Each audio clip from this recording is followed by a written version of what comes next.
জলটা ফুটছে। Maggi packet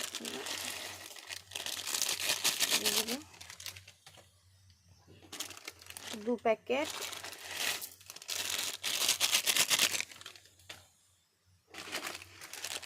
3 packet.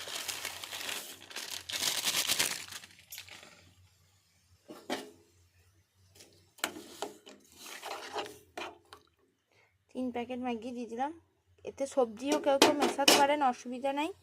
তবে সবজি মিশিয়ে আমার ছেলে খায় না, সেই জন্য আমি কোনো সবজি ইউজ করি না। এমনিও সবজি খেতে চায় না, তবে ম্যাগিতে তো সবজি দিলে খাবেই না, তাই কিছু সবজি দিলাম না। গ্যাসের ফ্লেমটা হাই রাখবো আর এটা কিছুক্ষণ ফুটবে। এটা সব থেকে সহজ পদ্ধতিতে রান্না। অনেকজন ম্যাগি ভাজাও খায়, তবে এটা বাচ্চার খাবার, তাই জন্য ও একটু স্যুপ ভালোবাসে। না হলে পরে এটা একটু টাইট করলে ভালো হয়। ও একটু স্যুপ ভালোবাসে, সেই জন্য পাতলা করছি।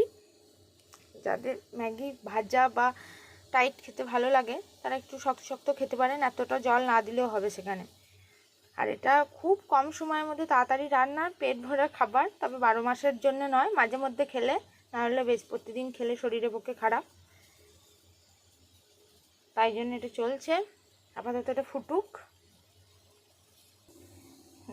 ম্যাগির জলটা ফুটে গেছে, এবার দেব ম্যাগি পাতাটা।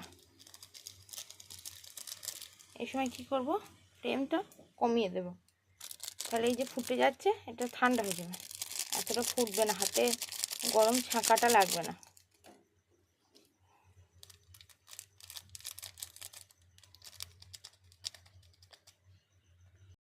এই যে লাল করা হয়ে গেছে, এটা কিছুক্ষণ ফুটতে দেব। এই যে একটু স্যুপ পড়া রয়েছে,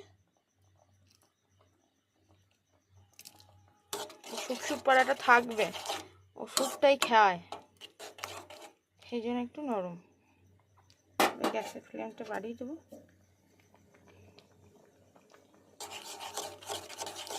এই লাল ভাবটা একটু কেটে যাবে, তারপর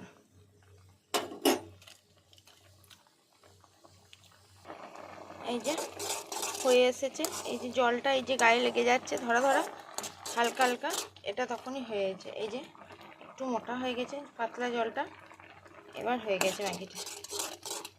এতে একটু সস দিয়ে আমি জাস্ট খাবে। বন্ধ করে দিলাম। এই যে ভাবটা উঠছে গরম, এই স্যুপটা একটু ওটাই খাবে। Thank you.